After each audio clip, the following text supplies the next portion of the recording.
G'day guys, Luke here. Welcome back to another video. In today's video, guys, we're doing the Reptile room update for June 2024. This is part 1 of 2. We are doing the lizard room as the first video. Let's check everyone out and see how everyone's doing. Today we will be starting with Monty and Anastasia, who are my two shingleback skinks. For the most part, these guys just eat, sleep and repeat. Other than that, they're both going fine. Just most of the time they're sleeping. As it is winter, they are slowing down, they're just becoming logs in a way. Monty's the one who's in front of us here. He went through a shed cycle, I think last month, I think it was. Anastasia's coming up to hers, so she'll look absolutely beautiful when she does shed her skin. She's always beautiful, she's just a bit milky at the moment. These two are housed in a 4 foot by 2 foot by 2 foot enclosure, so 120 centimetres long, 60 centimetres front to back, and 60 centimetres tall. In the enclosure, we've got the aspen snake bedding as our substrate. 2 places for them to hide, so we've got one underneath the heat, one away from the other end. We've got the backing, food bowl and water bowl. That's where Anastasia is at the moment, by her water bowl. For heating, we've got ceramic heater meter. And for UVB, we're using the LED UVB light bar from Get Your Pet Right, not sponsored.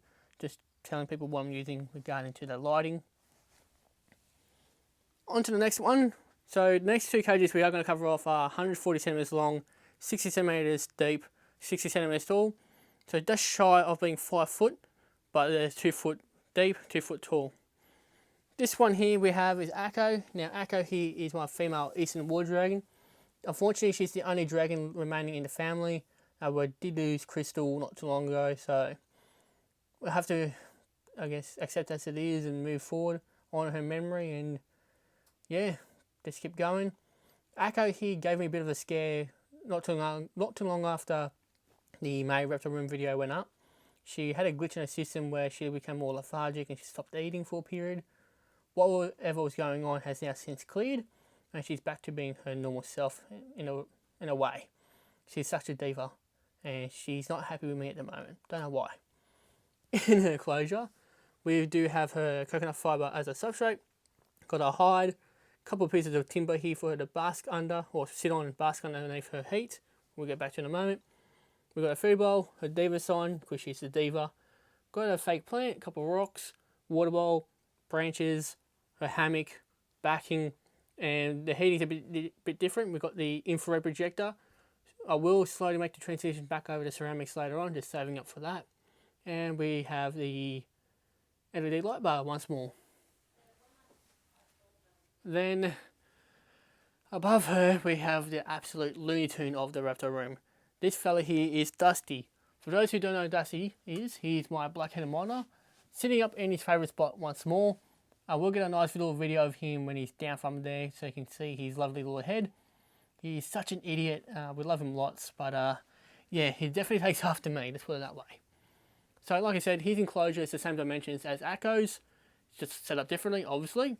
So we have his 3 favourite places to hide. We've got one in the left corner here, one in the middle, then we've got his log that he absolutely loves. He spends a bit more time in that these days, isn't it? We've got Sandy's substrate. We do have his crocodile skull as a decoration, fake plants, food dish and water dish, branches for him to climb around, backing, heating and UV. So that's little Dusty up there being a menace to society. Speaking of menaces, we've got another one over here. This guy here is Thumper. Now Thumper here is my Gitchy skink. Doing pretty well. Other than the fact when Crystal passed away, there's a few days where he just kind of sat in a corner and did nothing. I did take Crystal out before things got worse and trying to nurse her back to health, but unfortunately she was just too far gone really, and it didn't matter how hard I tried, it was just the writing was on the wall, I guess, so that sucks, but we have to move forward. Other than that, Thumper he's doing well, he's eating like a pig. He definitely doesn't like to be touched. He's more of a show animal than a play animal.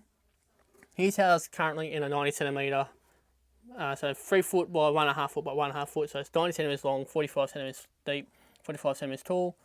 Sand as his substrate. We do have his rock there he can bask under. We've got his logs, ornaments, hides, food dish and water dish. Got his backing and heating UV. All the essentials this little bugger needs, but we love him lots. We'll cover off these little enclosures before we go to the skink wall. So in this enclosure here, we've got my pair of southern, eastern is fine. I think they're eastern spine-tailed geckos. I always get the two confused. But anyway, Charcoal and Luna here are both doing exceptionally well.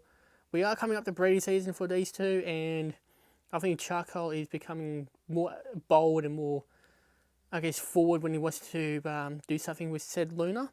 Luna's buying it. She's telling him to bugger off. I do watch him every now and again. Speaking of which, I think one of them's actually out. Usually it's always Luna who's out. She's a very confident little gecko. And yep, there she is. Sitting on the stick there. She might be grabby. She's looking quite bulgy down towards the back half of her body. Luna, she's a brave little gecko. Always love seeing her out like this. Charcoal, you never see him out unless it's nightfall. And yeah. So these two enclosures here, I will say, are 50 centimeters long, 30 centimeters deep, and almost 30 centimeters tall. So just shy of being 2 foot long, a foot deep, and almost a foot tall. In Charcoal and Luna's enclosure, we do have a heat pad down the front here underneath, as you can see where the cord is going. We've got 2 places to hide for them here. Charcoal will be under here, so I will get a shot of him. He's doing fine. He's always, yeah, he's there. He doesn't do much. Luna's a more adventurous one.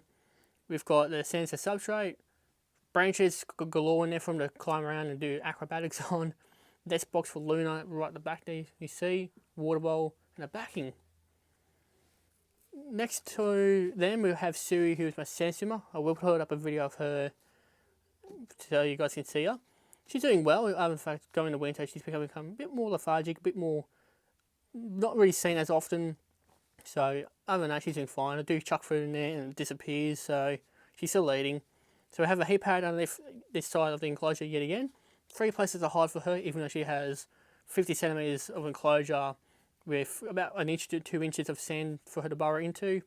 Got a water dish, her fake plant, 3 hides like I mentioned, and a backing to set off the cage.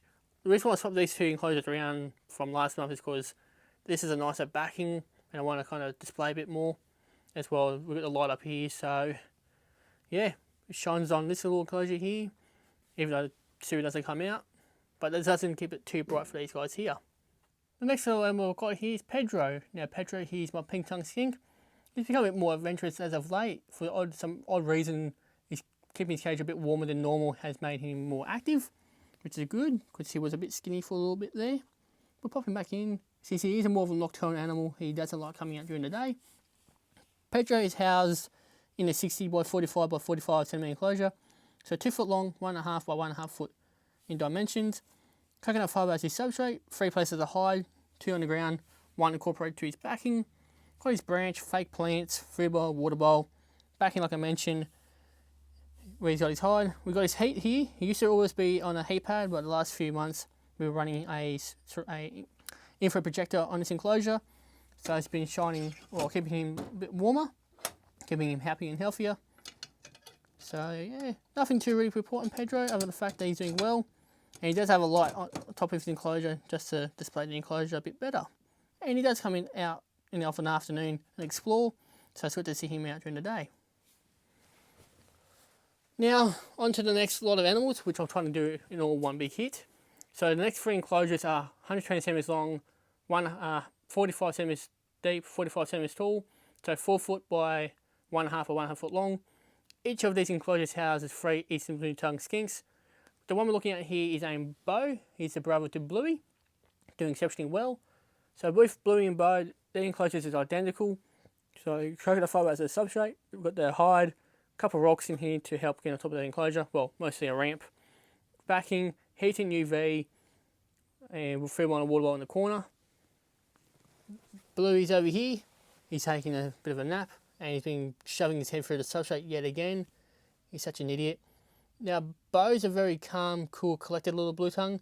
Bluey, on the other hand, can be a bit more adventurous, a bit more bold, and he's a bit more of a troublemaker, as he was the one who's... When these two were housed together, he always initiated the fights.